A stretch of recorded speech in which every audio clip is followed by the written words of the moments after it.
कृष्णाय वासुदेवाय हरये परमात्मने प्रणतः क्लेशनाशाय गोविन्दाय नमो नमः। ॐ श्री गणेशाय नमः। ॐ श्री सरस्वत्यै नमः। ॐ श्री गुरुभ्यो नमः। ॐ नमो भगवते वासुदेवाय। पूज्यपाद व्यास नारायण भगवानના ચરણોમાં કોટિસહ દંડવત પ્રણામ। કરુણામયી કૃપામયી ગૌ માતાના ચરણોમાં કોટિસહ પ્રણામ એવં સાધુ સંતોના ચરણોમાં કોટિસહ પ્રણામ। એવા પૂજ્યપાદ નિસ્વાર્થ ભગવાનની કરુણમયી ગાથાનું સતત હૃદયમાં ચિંતન કરતા એવા પૂજ્યપાદ ડોંગરીજી મહારાજના ચરણોમાં વંદન। આજે ફરીથી ભાગવતજીના ગુણગાન અનુવાદ ભગવાનનો પ્રેમ પ્રાપ્ત થયો અને એની લીલાઓનું વર્ણન ગાવતા ખૂબ આનંદ થાય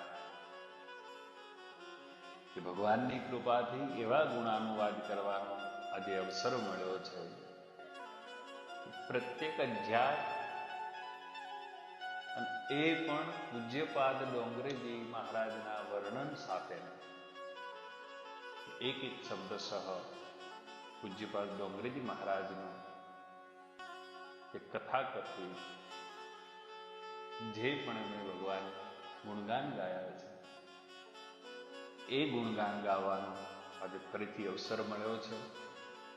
તો આપ સૌને કરબદ્ધ પ્રાર્થના છે કે આપ સૌ પણ આ ભાગવતજીને ખૂબ હૃદયથી સાંભળો। રોજ એકાદ અધ્યાયની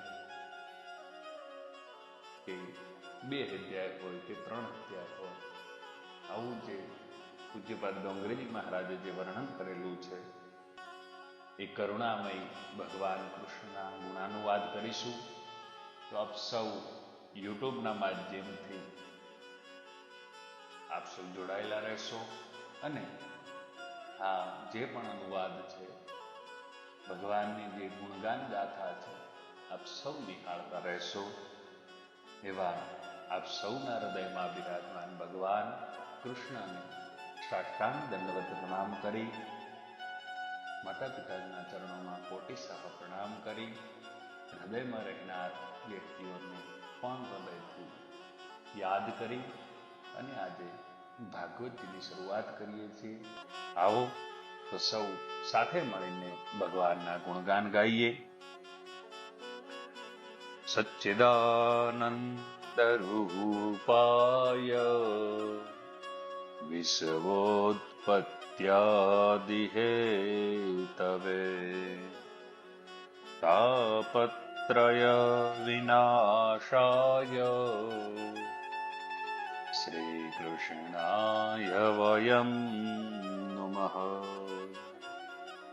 કે જે જગતની ઉત્પત્તિ સ્થિતિ તેમજ લયનો હેતુ છે, જે ત્રણેય તાપોની વાત કરી છે કે આધિ ભૌતિક, આધિ દૈવિક, આધ્યાત્મિક ના નાશ કરવા વાળા છે એવા સચ્ચિદાનંદ એટલે કે સતચિત આનંદ સ્વરૂપ પરમાત્મા શ્રી કૃષ્ણને અમે વંદન કરીએ છીએ। અહીં ભાગવતનો આરંભમાં વંદનથી થયેલ છે, ભાગવતની સમાપ્તિ પણ વંદનથી થયેલ છે અને જે વંદનથી પ્રસન્ન થાય છે તે પરમાત્મા છે અને પદાર્થથી પ્રસન્ન થાય તે જીવાત્મા કહેવાય છે। આરંભમાં જ પરમાત્મા શ્રી કૃષ્ણને વંદન કરવામાં આવે છે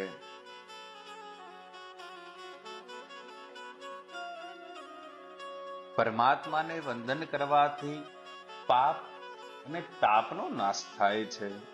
નિર્ભય થવું હોય તો પ્રેમથી કૃષ્ણને વંદન કરજો.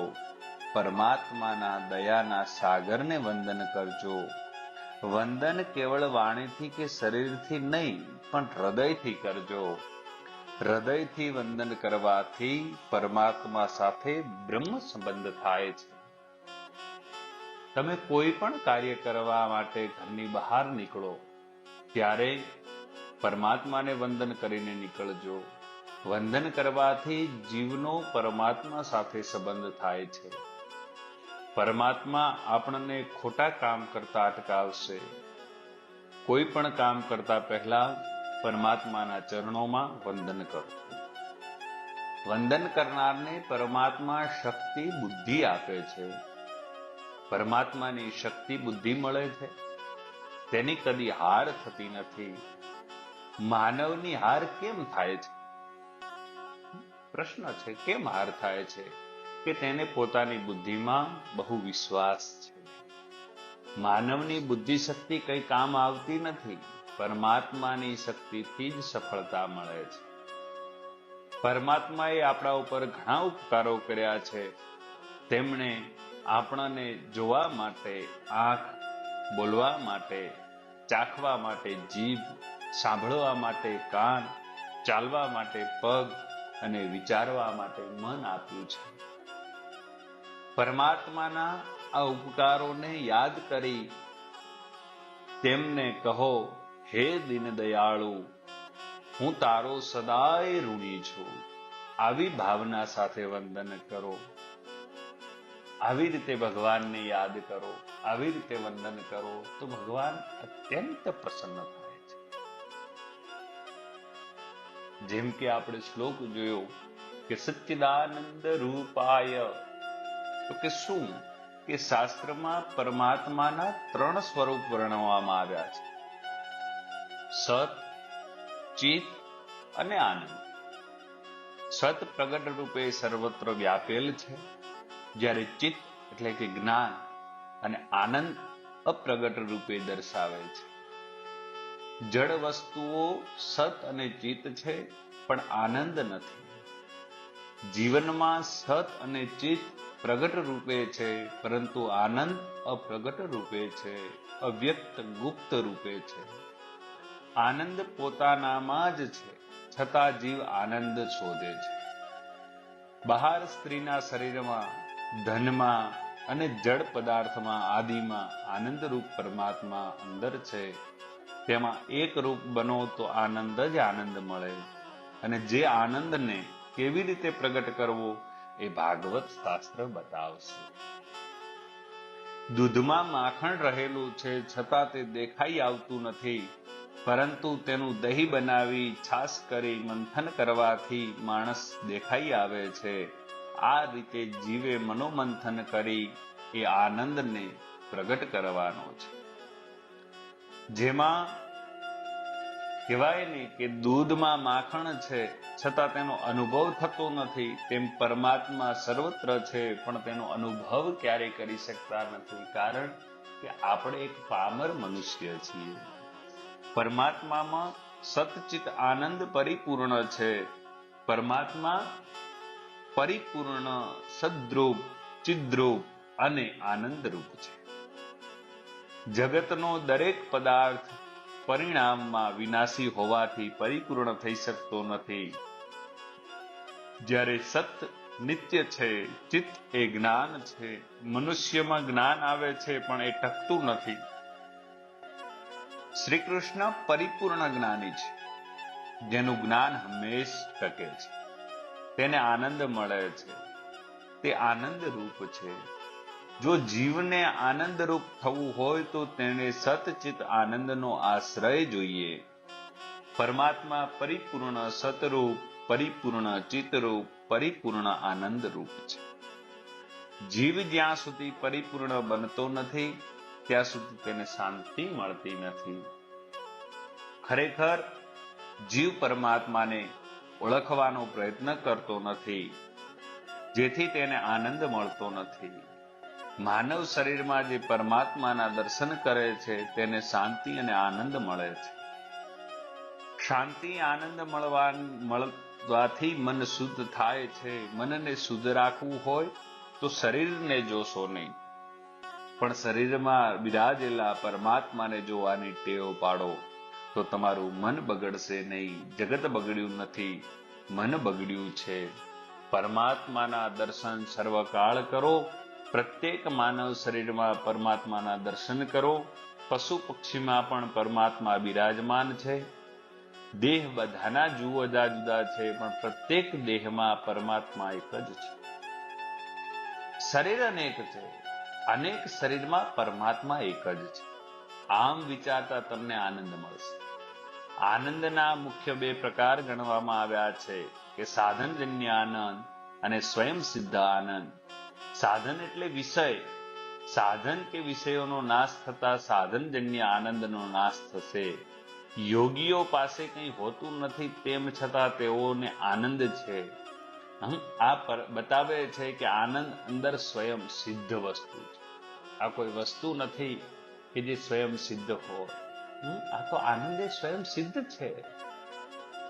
જેવી રીતે કહીએ કે પરમાત્મા અંશ જીવાત્મા છે, તે અપૂર્ણ છે. જીવમાં ચિદ અંશ છે, પણ તે પરિપૂર્ણ નથી. મનુષ્યમાં જ્ઞાન આવે છે, પરંતુ તે જ્ઞાન ટકતું નથી. શ્રી કૃષ્ણ પરિપૂર્ણ જ્ઞાની છે. શ્રી કૃષ્ણ 16,000 રાણીઓ સાથે વાત કરતા એક જ જ્ઞાન દ્વારિકા આદિનો નાશ થાય છે ત્યારે પણ એ જ જ્ઞાન સર્વનો નાશ થાય તો પણ શ્રી કૃષ્ણ આનંદનો નાશ થતો નથી. કારણ કે પોતે ભગવાન શ્રી કૃષ્ણ આનંદ રૂપ છે. સત નિત્ય છે. ચિત્ત એ જ્ઞાન છે. એ જેનું જ્ઞાન નિત્ય ટકે છે તેને આનંદ મળે છે અને તે આનંદ રૂપ છે. આગળ જોઈએ શ્લોકને કે વિશ્વોત્પત્યાદિ હેતવે, કે વિશ્વની ઉત્પત્તિ સ્થિતિ અને લયનું કારણ પરમાત્મા છે. પરમાત્માએ જગતની ઉત્પત્તિ રચના કરી અને દરેક પદાર્થમાં પ્રવેશ કર્યા છે. આ ધરતીમાં ભગવાન છે, જળમાં ભગવાન છે, તેજમાં ભગવાન છે. પરમાત્મા સર્વત્ર અને સર્વમાં છે. જીવને પરમાત્મા એક ક્ષણ પણ માટે છોડતો નથી. જીવ બહિર્મુખ છે. તે અંદર નજર કરે તો એને પરમાત્મા દેખાય. વિધાતાએ ઇન્દ્રિયોને બહિર્મુખ બનાવી, તેથી અંદર પરમાત્મા દેખાતા નથી. જેવી રીતે જોઈએ કે મેદીમાં લાલાશ ભરેલી છે, પણ આંખને તે લાલાશ દેખાતી નથી, તેમ જગતમાં સર્વમાં અને સર્વત્ર પરમાત્મા સમાયેલ છે. તમે સર્વમાં પરમાત્માના દર્શન કરવાની ટેવ પાડશો તો એક દિવસ તમને અંદર તમારી અંદર બિરાજમાન ભગવાન પરમાત્માના દર્શન અવશ્ય થશે. તમારી અંદર પરમાત્મા છે. તમારો આનંદ તમારી પાસે છે. જીવને પરમાત્માનો આનંદ મળે તો તે જડ વસ્તુમાં આનંદ શોધતો જાતો નથી. કે આનંદ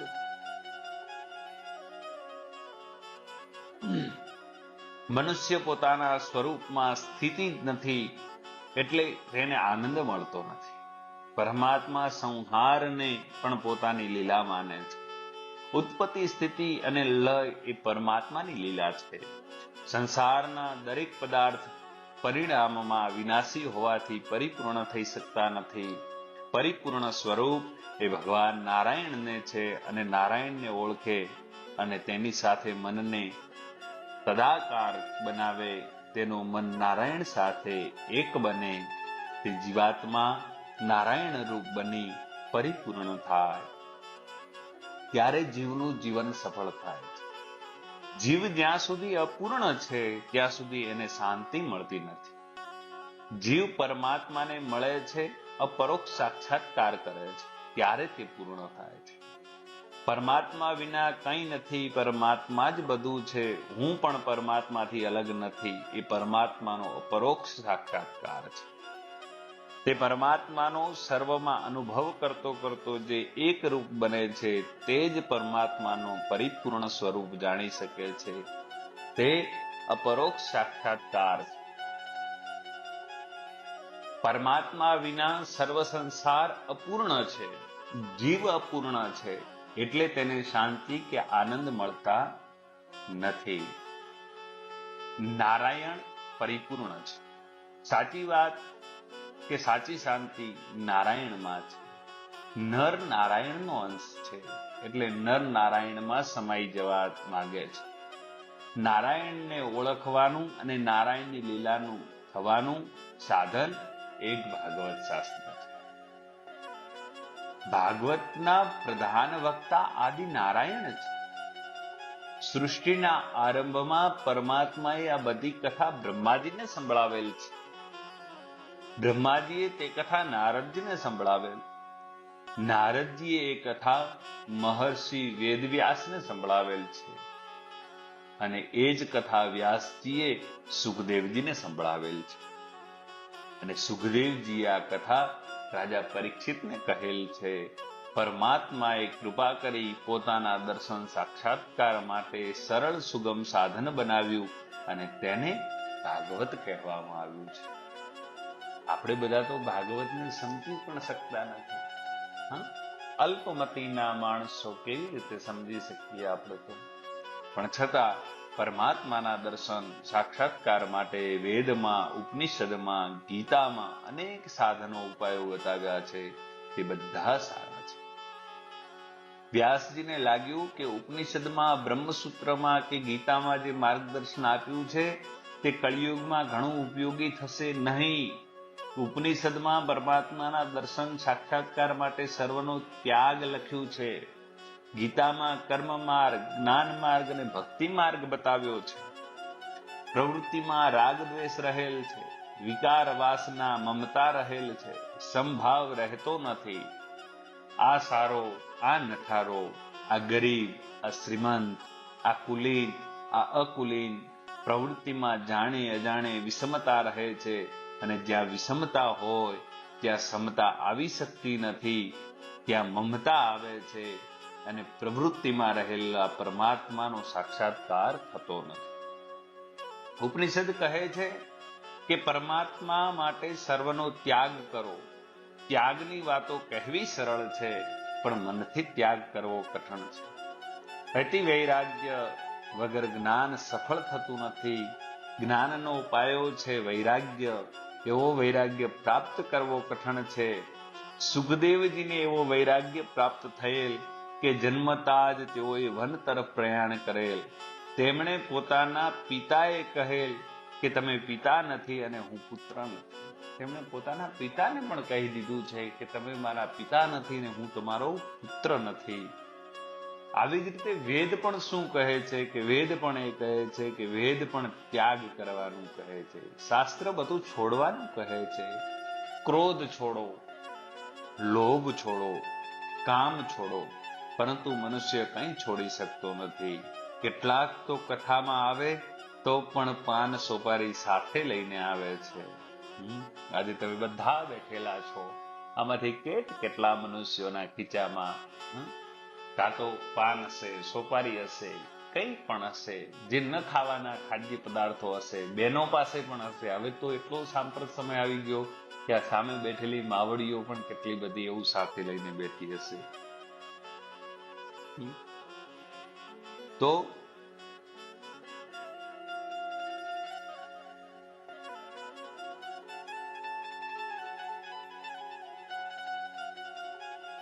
મનુષ્ય આવી સાધારણ વસ્તુ પણ છોડી શકતો નથી અને કહો કે તું મોહ છોડ, લોભ છોડ, કામ છોડ, તો કેવી રીતે છોડશે? મનુષ્યને કંઈ છોડવું નથી, એ કંઈ છોડી શકતો નથી. તે કહે છે મારે કંઈ છોડવું નથી. સુખ ભોગવતા ભોગવતા પરમાત્મા મળતા હોય તો સારું છે. મને એક ભાઈ કહેતા કે મહારાજ, છોડવાની કંઈ વાત ન કરો, કંઈ પણ છોડ્યા વિના પરમાત્માના દર્શન સાક્ષાત્કાર થાય એવો કંઈ ઉપાય બતાવો. જે કામ સુખ ભોગવે તે યોગ ભાષ્ય કરી શકશે નહીં. ભોગી યોગી થયા તો રોગી બને અને જ્ઞાન માર્ગમાં જેનું પતન થાય છે તે નાસ્તિક બને છે. યોગ માર્ગમાં જેનું પતન થાય છે તે રોગી બને છે અને ભક્તિ માર્ગમાં જેનું પતન થાય છે તે આસક્ત બને છે. ભક્તિ મંદિરમાં નહીં, પણ જ્યાં બેસો ત્યાં થઈ શકે છે. તેને માટે એક દેશ અને કાળની જરૂર નથી. ભક્તિ 24 કલાક કરવાની છે. ભક્તિનો સમય અને ભોગનો સમય એવા ભેદભાવની ભક્તિ થઈ શકતી નથી. સતત ભક્તિ કરો, 24 કલાક બ્રહ્મ સંબંધ રાખો, સદા સાવધાન રહો, માયા સાથે સંબંધ ન થાય. જ્યારે વસુદેવજીએ શ્રી કૃષ્ણને મથુરાથી વૃંદાવન લઈ જવા મસ્તક ઉપર પધરાવ્યા ત્યારે બ્રહ્મ સંબંધ થયો, તેથી હાથ પગની બેડીઓ તૂટી. પરંતુ વસુદેવજીએ વૃંદાવનથી મથુરામાં યોગ માયાને લઈને આવ્યા એટલે બંધન આવ્યું. વસુદેવજીએ બ્રહ્મ સંબંધ થયો, પરંતુ તે બ્રહ્મ સંબંધ ટકાવી શક્યા નથી. આથી પરમાત્માનું સ્મરણ છોડશો નહીં. વૈષ્ણવો પરમાત્મા સાથે રમે છે. મનુષ્ય જે ક્રિયા કરે છે તે ઈશ્વરને માટે કરે છે. દરેક ક્રિયા ભક્તિ બને છે. ભક્તિનો સંબંધ મન સાથે છે. જે મનથી ભક્તિ કરી શકતો નથી તેણે તનથી સેવા કરવાની જરૂર છે. માનસી સેવા શ્રેષ્ઠ છે. માનસી સેવામાં સાધુ સંતો તન્મય બને છે. આમ થાય તો જીવ કૃતાર્થ થાય છે. ભક્તિ માર્ગના આચાર્યો ગોપીઓ છે. તેમનો આદર્શ માનસ સમક્ષ રાખવો જોઈએ. જ્ઞાન માર્ગમાં પ્રાપ્યની પ્રાપ્તિ છે. જ્ઞાન માર્ગમાં જે મળેલું છે તેનો અનુભવ કરવાનો છે. ભક્તિ માર્ગમાં ભક્તિ દ્વારા ભેદનો વિનાશ કરવાનો છે. જ્યારે જ્ઞાન માર્ગમાં જ્ઞાનનો ભેદ નિષેધ કરવામાં આવે છે. બંનેનું લક્ષ્ય એક જ. વૈષ્ણવ સિદ્ધાંત પ્રમાણે ભક્તિ પ્રેમ જ્યારે અતિશય વધે છે ત્યારે ભક્ત દ્રષ્ટા બને છે અને ભગવાન દ્રશ્ય બને છે. ગોપીઓનો પ્રેમ એટલો બધો વધ્યો છે કે પરમાત્માને દ્રશ્ય થવું પડ્યું. ભક્તિ પરમાત્મા માટે દ્રશ્ય બનાવે છે. શીરામાં અર્થ દ્રષ્ટિથી ઘઉંની કિંમત ઓછી છે, છતાં લોટ વિના શીરો થતો નથી.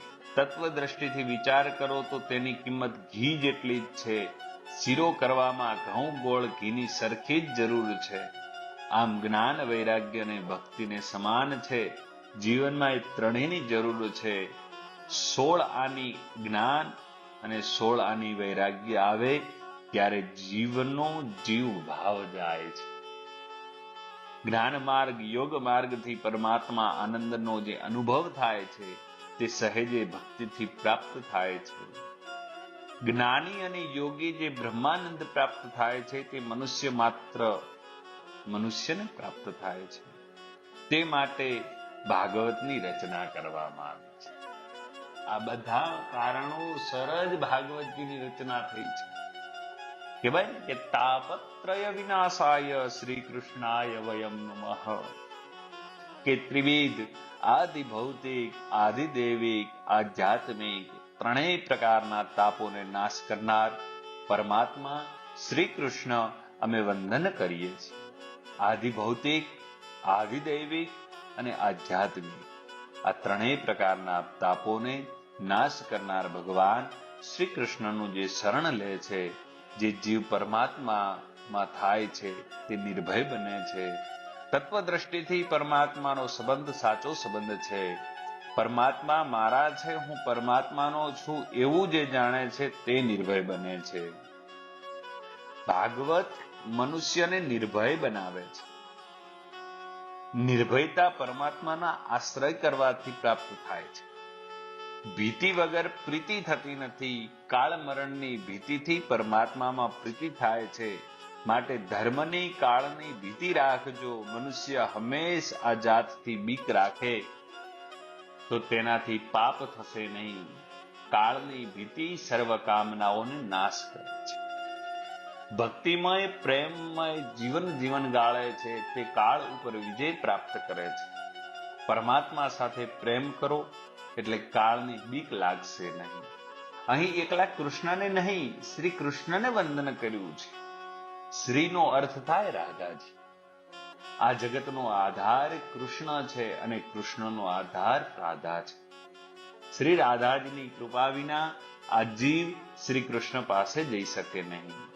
માયા કોઈને છોડતી નથી, પણ રાધાજીનું કીર્તન કરે છે, રાધાજીના નામનો જપ કરે છે તેને માયા ત્રાસ આપતી નથી. શ્રી રાધાજી જીવનો બ્રહ્મ સંબંધ કરાવે છે. આથી વૃંદાવનમાં જાઓ તો સાધુ સંતો આખો દિવસ શ્રી રાધે શ્રી રાધે શ્રી રાધે શ્રી રાધે જપતા હોય છે.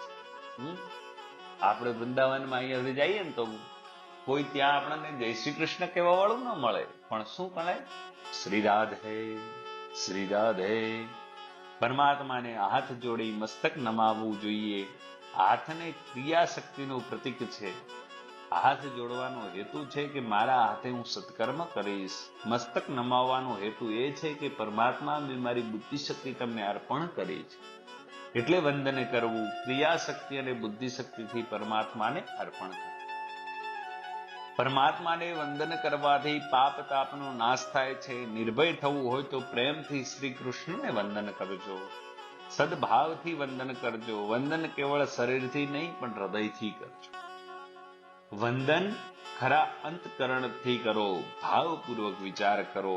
અને પરમાત્મા મને જોવા માટે આંખ આપી છે, વાણી આપી છે, જીભ આપી છે, સાંભળવા માટે કાન આપ્યા છે. આ ભાવ ન ભૂલો. આવો આપણે જોઈએ આગળ કે શરૂઆતમાં આપણે શ્લોકનું એક સારી રીતે જ્ઞાનની દ્રષ્ટિથી એની વાત કરી કે શ્લોકનો અર્થ શું કહે છે.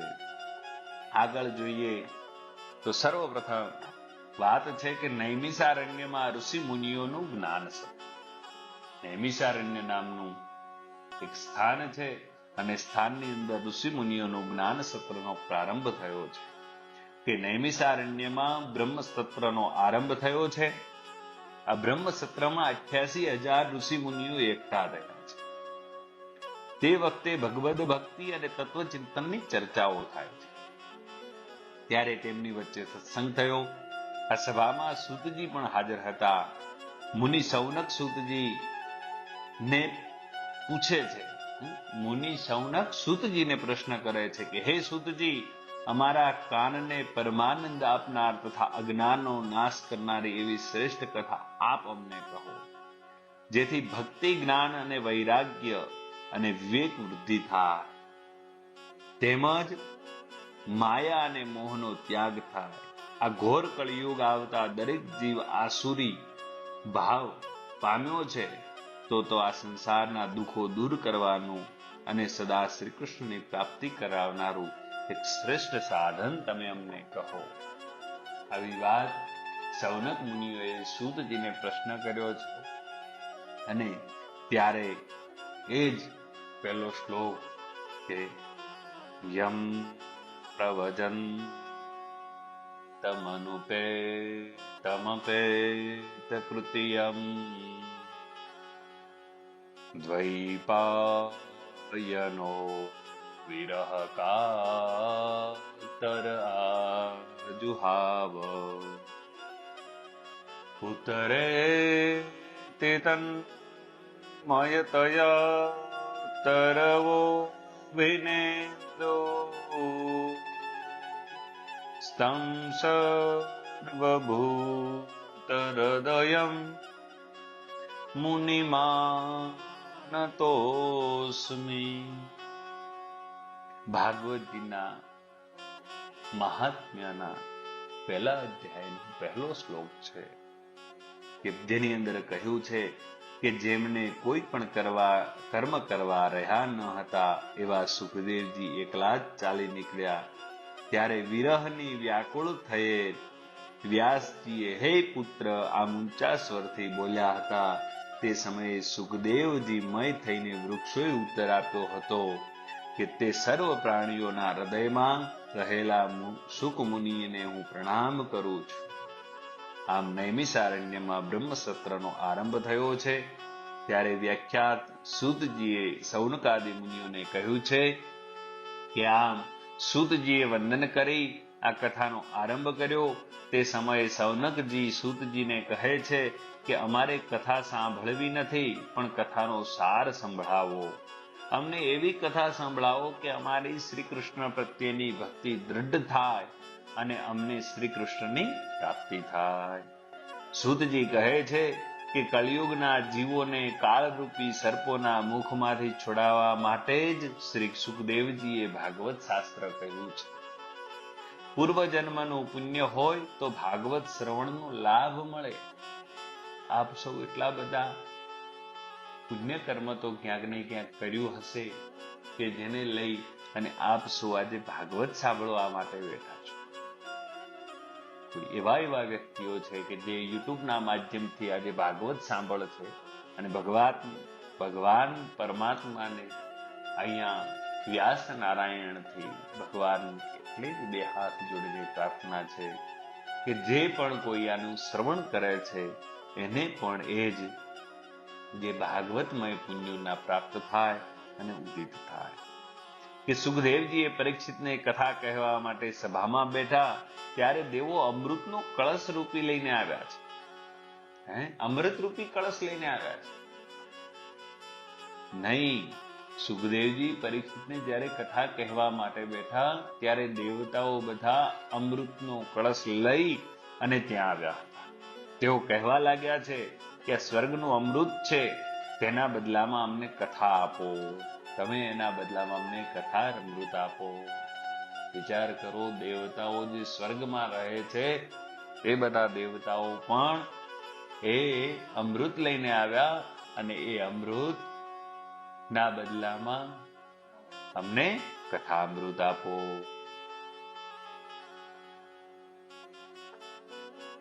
આ રીતે બદલો થાય. પછી પરીક્ષિત રાજા અમૃત પીએ અને સર્વ ભાગવત રૂપી અમૃત પીશું અને પરીક્ષિત રાજા અમૃતનું પાન કરીને અમર બનશે, એટલે તમને કથા સંભળાવવાની જરૂર નથી. આથી સુખદેવજી રાજા પરીક્ષિતને પ્રશ્ન પૂછે છે કે તમારે સ્વર્ગનું અમૃત પીવું છે કે કથામૃત પીવું છે? રાજા પરીક્ષિત આ બંનેનો લાભ પૂછે છે. ત્યારે સુખદેવજી કહે છે કે સ્વર્ગનું અમૃત પીવાથી પુણ્યનો ક્ષય થાય છે પણ પાપનો ક્ષય થતો નથી. જ્યારે કથા અમૃત પીવાથી પાપનો ક્ષય થાય છે તેમજ ભોગ વાસના પણ વિનાશ થાય છે.